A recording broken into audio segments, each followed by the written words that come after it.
They took everything he built. Imagine building one of the most successful stores in your entire region. Customers are coming in and sales are climbing. Everything is finally working. Then just one mistake costs you the customers, the location, and the business that you spent years growing. I have seen businesses left and right, our customers go out of business. Mine is growing. I don't say this to brag. I say this to help inspire you and that I'm qualified to listen to. I share these stories with you so you may be able to have the same successes. You're 32 years old and you have to start completely over in a brand new town. Most people would call that failure. But this man built one of the biggest businesses in the entirety of history. I'll tell you who he is, but first, you need to understand the mistakes that nearly cost him everything. Because if you're rebuilding something right now, this may be the most important part of the story. In 1945, he was 27 years old, and he opened up a store in Newport, Arkansas.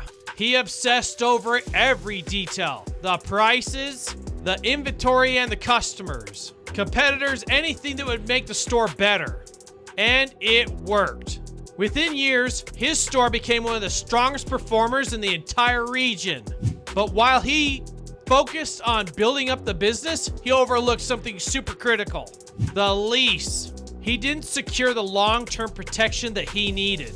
When the lease ended, the landlord refused to renew it, giving the store to his own personal son. The business didn't fail and the customers didn't disappear. His efforts worked, and he still lost the store. That's where this story becomes about you.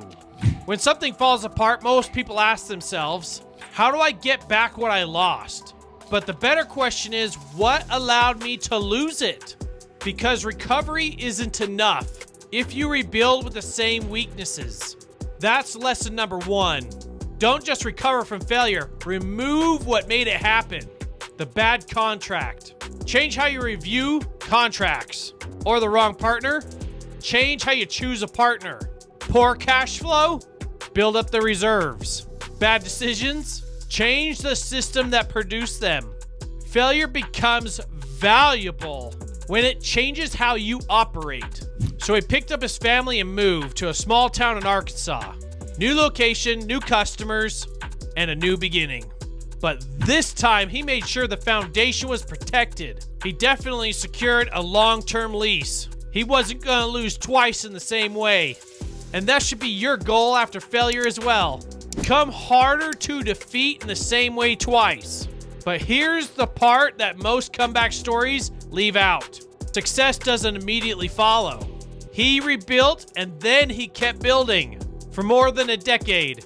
That matters if you're frustrated, because your own comeback is taking longer than you expect. Often the big comeback isn't just one major breakthrough.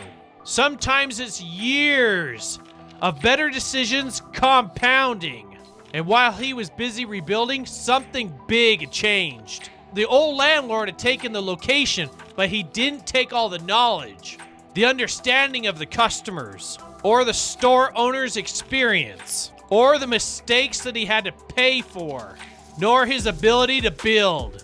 And now we get the first reveal. 12 years after moving, he puts in a new store in Rogers, Arkansas.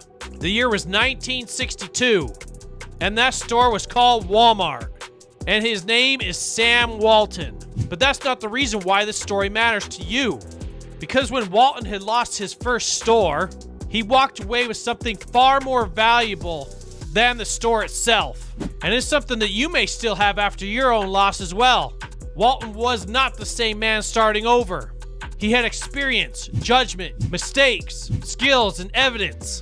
The scoreboard went back to 0, but the builder didn't. That's the real lesson. Starting over isn't starting at 0. Maybe you lost the business or the job, the contract, the relationship, the opportunity. Maybe years of effort didn't end the way that you wanted them to. But that doesn't mean you're back where you began, because you're definitely not the person who started at the first business the first time. You know more. You've seen what works and what does not. And if you actually use those lessons, you're definitely not starting empty. You're starting with experience. That's the most valuable lesson that Sam Walton walked out with the store that he had lost. Not the location, the customers, or the inventory, but the builder. They took the store, they couldn't take what he had built. So if you're rebuilding right now, ask yourself, what actually caused the loss? What will I never allow to happen that way again? And what did building it still stay with me? Fix the weaknesses, keep the lessons, carry the skill forward, then build again.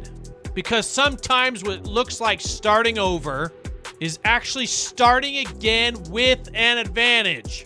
I want you to have faith in yourself because this channel is built on ordinary people building extraordinary lives.